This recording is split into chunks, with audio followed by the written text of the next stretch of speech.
Hi, welcome to Blacticulate, a podcast series featuring UK young black professionals, where we find out how they do what they do, so you can too. Or not. After all, it is your life.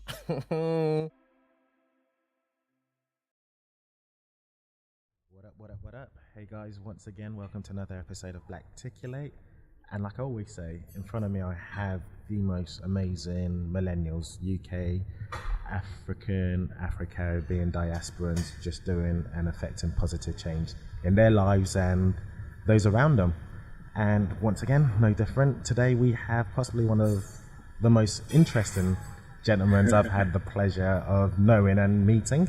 And it's Anthony Alani Bekun. Olani Bekun. Look at that. And I'm a Nigerian man myself, and hey, my mom will slap me for that. She'll definitely slap me for that.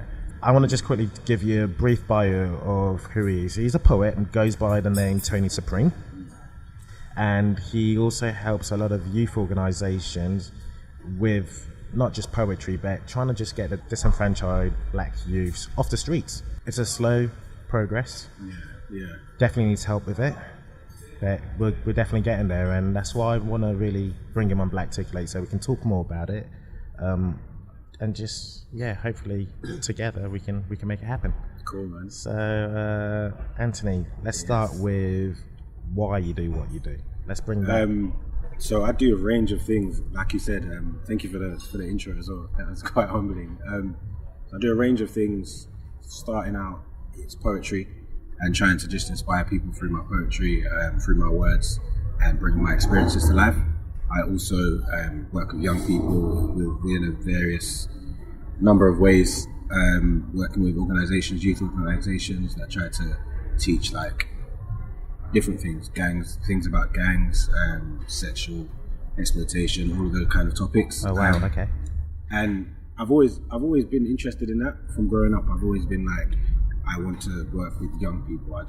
There wasn't a reason why at the time, but it was in more recent years, let's say about 2 or 3 years, that I solidified the reason why, and that's through personal experiences that happened to me. Yeah, so let's talk about that. Yeah, if that's okay. No, that's fine. You know, that's fine. So when you say personal experience, do you wanna let us know what went down? So growing up, I've always grown up in West London, fairly out of trouble. Then I went to a school in South London. Oh, no. And so my mentality was it's a real culture shock, I would say, for me. My primary school was predominantly white. I was one of 2 black males in my class, and so going to a secondary school where it's predominantly black, from predominantly disadvantaged homes and neighborhoods, I was open to a world of new experiences, kind of thing. And I took on those new experiences and ended up being quite aggressive, violent. Okay. Before you do continue, because we're definitely going to get to the end of this, but when you say new experiences, do you want to be more specific? Yeah, sure. If that's okay? Yeah. Like, so even if you have a story to tell about an example. In primary school, I was more of, I don't know, I was nice to everyone, but at the same time I was still boisterous. Okay. But because I was one of 2 black males, I could really get away with it. It was more like my kind of world in a way. Yeah. And my mum never used to let me play out. I never really, I used to come home and just chill out with my brother and my sister and kind of just be at home. So I wasn't really aware of everything that was going on. Even within my area, there was still, obviously, in every area in London, you're going to go and find young people who are disadvantaged, disenfranchised. But I was kept very much away from the street at the time. So going to secondary school, that's literally going across London by myself, coming home when I come home. And that allowed me to kind of have those experiences of being with a group and being, exposed to more boisterous things, should I say. I'm with different ways of behaving. And so I just kind of took that on. And then even interacting with girls, that was a different ball game when I got to secondary school. there was a girls' school. I went to a boys' school. Right. So a boys' school again is that kind of survival, top dog, alpha male kind of thing, and that was my introduction to the pressures of masculinity. Let's say. So those type of new experiences are what I'm talking about. Okay. So continue then from your story when you were saying you were experiencing these new experiences. Yeah, so it was literally experiences sort of dealing with conflict when you are the underdog, or dealing with conflict when it's not your world anymore. It wasn't my world anymore. It was more survival. A lot of it was about pride, just trying to preserve your name in a way. Okay. Try to make a name for yourself. So yeah, year 9 you get to a place, I think a lot of young people can identify year 9, that age, you kind of get to a place where you're conflicted, you're going into the older year group, you're going into a different stage, and it's more or less about deciding how you're going to navigate that new age and that new year kind of thing. So that took me to a place where I made the decision to not be victimized. Okay. To not be made fun of or humiliated, that kind of thing. Right. So yeah, literally it was more of I'd rather hit someone than be hit. So that was your outlet. Yeah, so that was kind of my defense mechanism, if you would say. Okay, so in year 9 you started to become more boorish, for one of a better word. More, physically. Yeah. As well. Yeah. And there must have been a catalyst though, because you don't strike me as someone who's, who's boorish anymore. So yeah. What was that? I think what was that jump? There was one point I can't remember. I think it was in year 9. Okay. But it was there was one point where I was fighting from like year 7 or so, but it's just boys will be boys kind of thing. Right. But I think I made the conscious decision that I'm not going to allow some things to happen. When I was I think it was year 9, and there were these kind of, I can't really explain them now, but they were like these elastic balls that had an elastic band attached to it. Okay. And the ball would kind of spiky a little bit, and you can throw the ball, and because it's got elastic attached to your finger, it comes back to you. Right. So there was a time when I was leaving the classroom, and the older years were lined up the hallways, kind of, and the older years always kind of victimize the younger years. Yeah. And so I saw people getting hit with these things and just taking it, and I've never been that kind of person to take disrespect or kind of, I've never been that type of person. So when that happened, when it was my turn, I caught the ball. and so essentially I got rushed. If anyone doesn't know what that is, that's literally being ganged up on. Yeah, ganged up on. Yeah. It was a light beating, but to be honest, I actually left there and I went outside and I actually had tears in my eyes. I was like, no, I hate this school. Like, no one actually knows that. I had a conversation with a white boy in my class, and he's the only one who saw that. I was like, no, I hate this, la la la la. And then I was like, no, I'm not having it anymore. And that was literally the change. That was literally I will hit you first, or I'm not going to allow that kind of thing to happen again. Right, that disrespect. Yeah. What constitutes a disrespect to you, not now, but then, in order for you to, because, I mean, later on you got in trouble. Yeah. Which really, for me, was the catalyst of why you are the amazing person you are today, particularly helping, people who are in a similar situation that you found yourself in. Mm. But what constitutes as disrespect then? And I guess what constitutes as disrespect now, and how do you handle both? Yeah. I'd say back then it was more of a intrusion of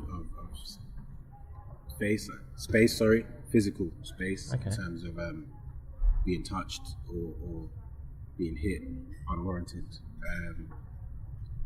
being called out of your name. Just I think humiliation would have been a big disrespect for me at the time. Kind of having that. I mean, school is a different school. Is such a difficult place to navigate as a young man. It's that idea of standing up for yourself, not allowing anyone to just do something that you wouldn't like done to you. And if that happens and you let them get away with it, then that's a sign to everyone else that they can do it to you as well. So I understand that logic, but I feel like with school, and you know, they call it playground bullying as almost like a rite of passage where you get teased. But I guess it is a fine line. Now, if you wouldn't do it to others, what others are doing to yourself, then I can understand. And that, for me, is where you draw the line. Yeah. That's disrespectful. Yeah. You know, like, I wouldn't do that to you, so why are you doing that to me? You now officially humiliating me or disrespecting me. But if it's something I would do to others, then that's not, do you know what I mean? It's almost hypocritical. Yeah, yeah. So I get that. But I'm still wondering, can you give me like an example exactly what a disrespect is? Because it's obviously subjective from person to person. Subjective. So back then, I would say, in my younger years, I would say, it's actually quite weird now that I'm thinking about it. It's about control. Yeah. Okay. So anything that undermines my control of a situation. Right. And I think that to me was disrespectful. Being that I had grown up with this idea of, okay, the man is in charge, this and every male wants to be that man that's in charge, and if anyone else comes to undermine that, that then is where the conflict begins. And I think that's for me what it was. Okay. The disrespect to me now is very different. I was gonna say, because what is it? What is it to you now, and how do you deal with disrespect now? I don't. It's literally something that I would rather wash my hands of you if you give me an idea that you're disrespecting me. I think I know what respect looks like now, rather than looking at what disrespect is. So if what's happening doesn't fit into my idea of what respect is for me, then that's when I know I've been disrespected, if that makes sense. Okay. So, I mean, respect in itself is a difficult word to explain. It really is, because often it's a lot of the nuances and culture. Like, I mean, we're both Nigerian, right? If we went to Nigeria and we were to speak to our elders, we shouldn't look them in the eye. However, if you're here and you don't look your elders in the eye, or anyone really, it comes across as rude and being disrespectful. Yeah. So, you know, culture, definitely signifies what respect is and what disrespect is as well. Definitely. But okay, so can we talk about, if it's okay with you, sure, about the time when you caught a charge? Yeah. I was 22. 22. So it was literally off the back of a friend's birthday party, getting completely wasted with our friends. He had the whole club, and so as it goes, you enjoy yourself. And leaving that club, a situation occurred and some violence took place, to the point where the person who was injured was severely injured, to the point of the first charge being attempted murder. Right. For 9 of us. So there was a group of 9 of us that were involved in that incident.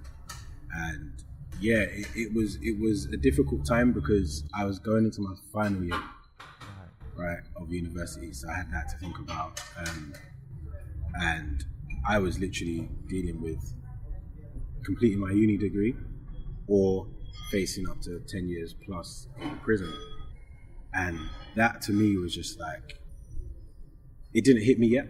Yeah. It didn't hit me yet until, I was on remand for about 3 months, which is remand is being in prison before you've been sentenced. So to keep you off the street, keep you from escaping the country and all these different things. Essentially, you have to apply for bail before you're let out. And my bail got denied twice. You get 3 attempts.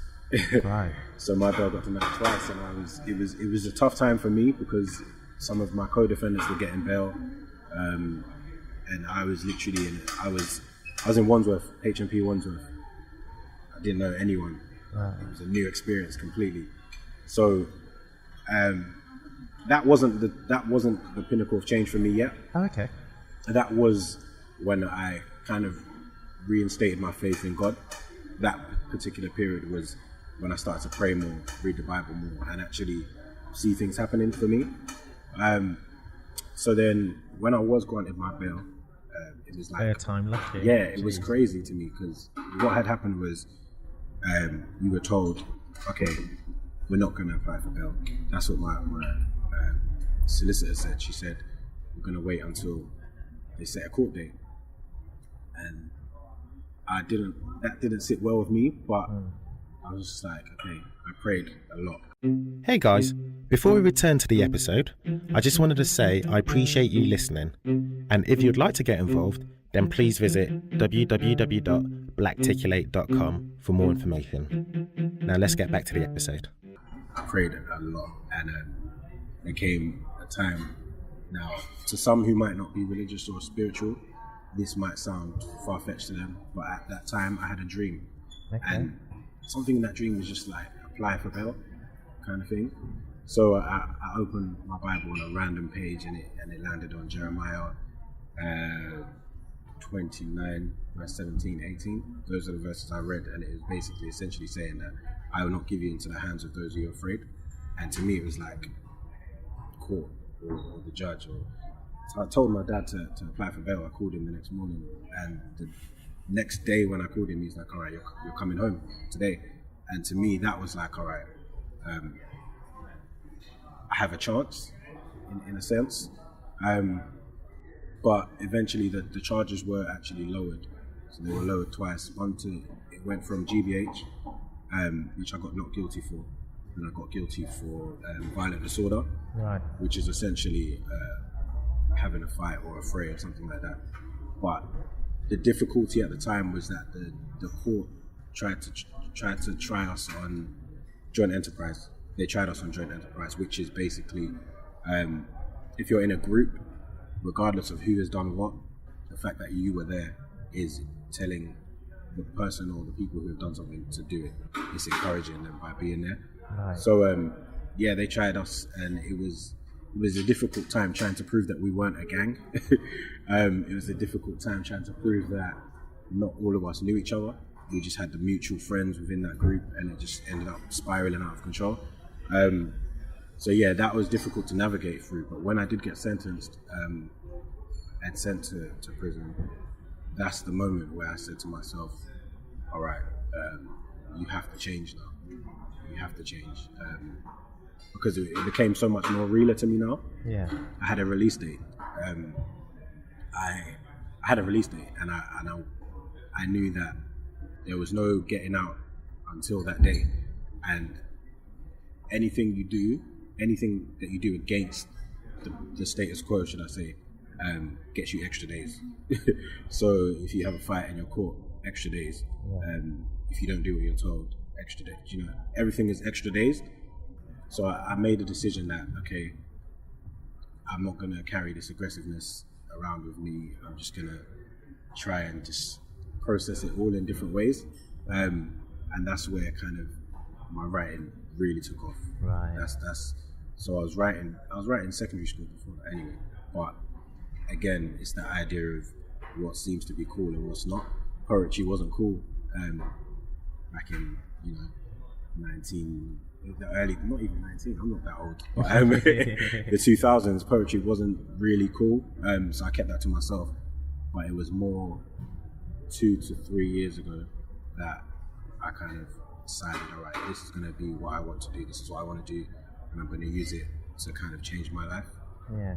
And not only your life, but others around you as well.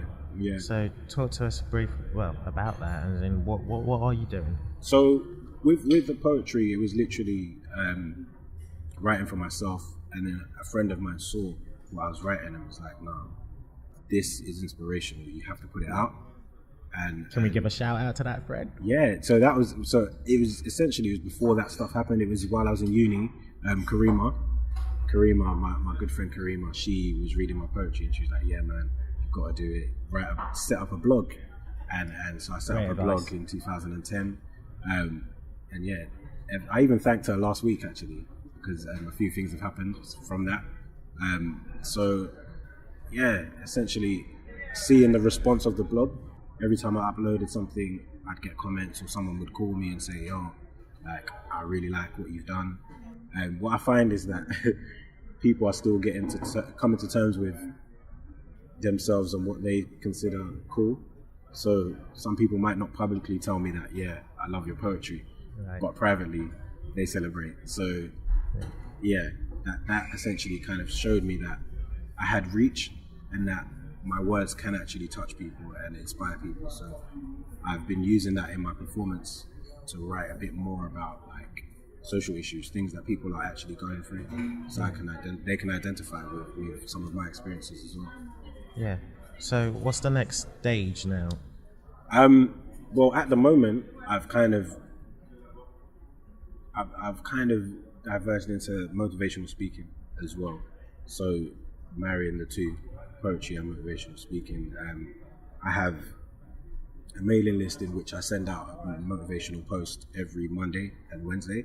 Amazing. To people who have subscribed. What is it? I mean, whilst you got your attention, tell us. Yeah. So if you essentially if you're on Twitter or if you're on Facebook, you can find me at Tony Supreme. And literally there's a link to subscribe to that. So Mondays you get Motivational Monday, which essentially discusses something that I've learned in the previous week and breaks down all the points and everything that I apply to my life to make it better. So for example, This week was about resilience and kind of trying again and not giving up. So I've given pointers on how I do that and what works for me. So that's what I've been doing. So that's amazing. Thank you. That really is. And guys, I highly recommend, since you can do two things at once, since this is auditory, definitely jump on Tony Supreme's Twitter handle and definitely subscribe. Yeah. Because that'll be really interesting. Particularly, I mean, everyone needs motivation, particularly on a Monday. You know, yeah, it's true. But what I find is it's quite difficult at the moment to push positivity. There's so much negativity going on in the world. You go on Twitter, you go on any social media outlet in the morning, you're going to be met with some news from around the world, which isn't good news. People dying, people killing, people dying, people stealing, all sorts of atrocities going on, and it's people identify with that a lot because it makes them feel better about their lives, or people just kind of it's hard pushing positivity. I think people don't like to look at themselves and identify the fact that, okay, I have a need, and what that need is to be motivated and to be encouraged to do what I want to do. I think a lot of people have dreams, a lot of people want to do things but don't know how to start, and once you look at yourself and realize that you don't know how to start, I think that's the start. Yeah. But a lot of people are not willing to do that because then they have to admit that they're not happy where they are, and yeah, it's scary. That's really quite profound in itself. You know, when you don't know where to start, that's the beginning in of itself. Yeah. So, what can we do? Because I mean, you know, fundamentally, this is a platform about positive actions. You know, and ideally, I want whoever's listening to be able to be like, yes, you know, Tony Supreme, he's phenomenal, and I like what he's about. I'd like to get on board, or I'd like to do something similar. Like, say for instance, you mentioned you started your blog. Yeah. You know, because you're a writer. So I think that's one, you know, takeaway that my audience can do. They can start their blogs if they're writers. Yeah.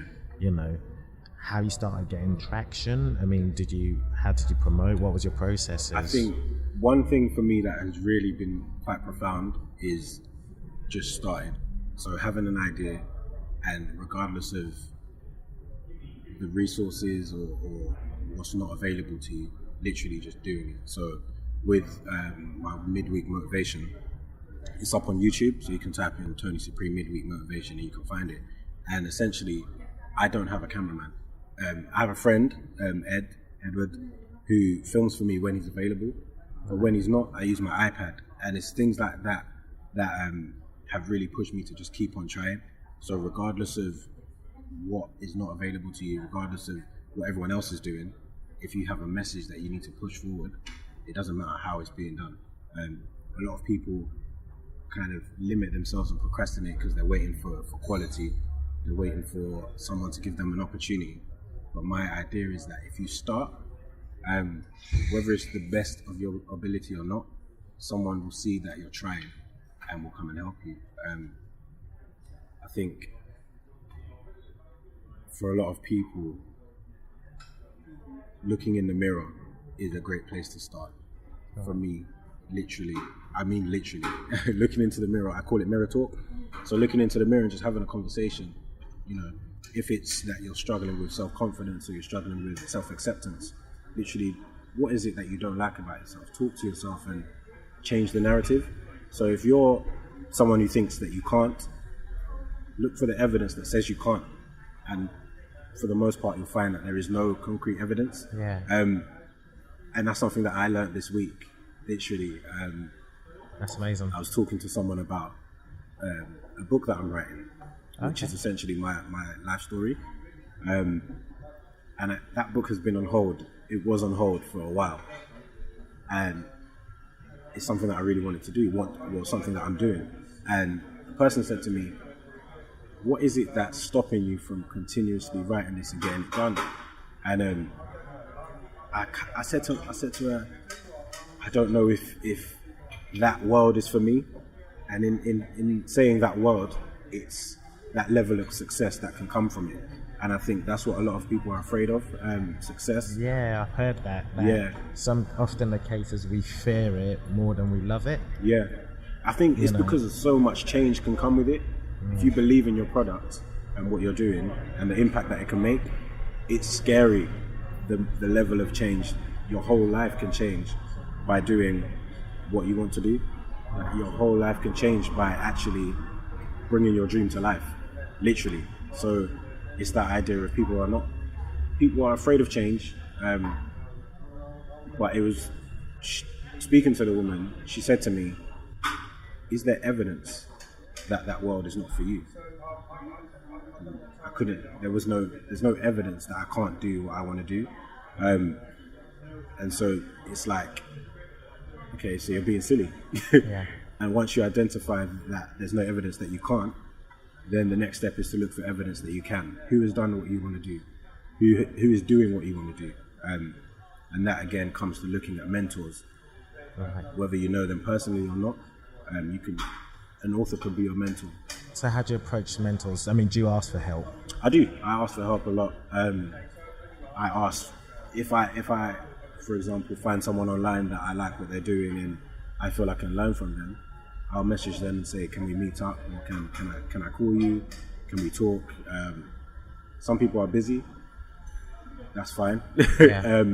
But that shouldn't discourage you from still looking at what they're doing and kind of following the blueprint. I have a friend called Dami, and she runs her own magazine called Simply Oloni, and it's essentially a platform to help women discuss sex and relationships, and she gives advice and stuff like that. And she's given me a lot of advice about personal branding and how I can use her blueprint to do my motivational speaking, because it's a similar thing. And literally having those conversations with people that you know, there's someone around us all that's doing something. Yeah. It's just about recognizing it.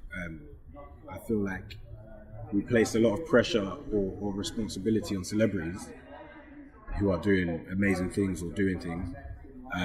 But there are people in your life that are doing amazing things. And it's about supporting your people. It's about looking at who's around you and just tapping into that, especially if it's that easy to access. Yeah. Okay, so I'm going to pretty much wrap up because we're hitting that half an hour mark. Cool. But guys, I think you can all join me to say Anthony's a phenomenal guy. Thank And you. please just follow him on, how can we find you online? So my Twitter handle is Tony Supreme with an underscore. I've got a Facebook page, it's Tony Supreme. My YouTube, Tony Supreme. So most things are just Tony Supreme. Is it all social media or do you have a website? Yeah, all social media. At the moment, my website is being created, but you can still sign up for the mailing list on that.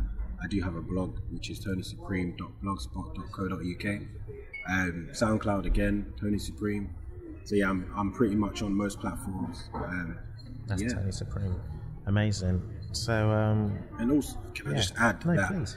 if on Twitter especially, I do follow back quite a lot of people, especially if I take an interest in what you're doing in terms of media, motivation, youth work, all sorts of things. So please do follow me. Please do feel free to comment or reach out, and I'll get back to you, and we can try and work together. Yeah, amazing. Well, once again, guys, it's been another episode of Blacticulate, and I genuinely hope you've got something.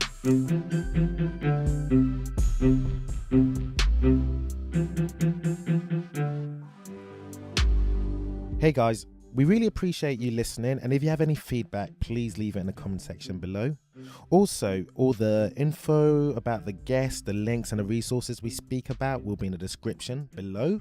And last but not least, please do get in touch if you can teach us how you do what it is you do, because after all, Blacticulate is all about empowering and upskilling the community. Thanks guys, you're the best. See you soon.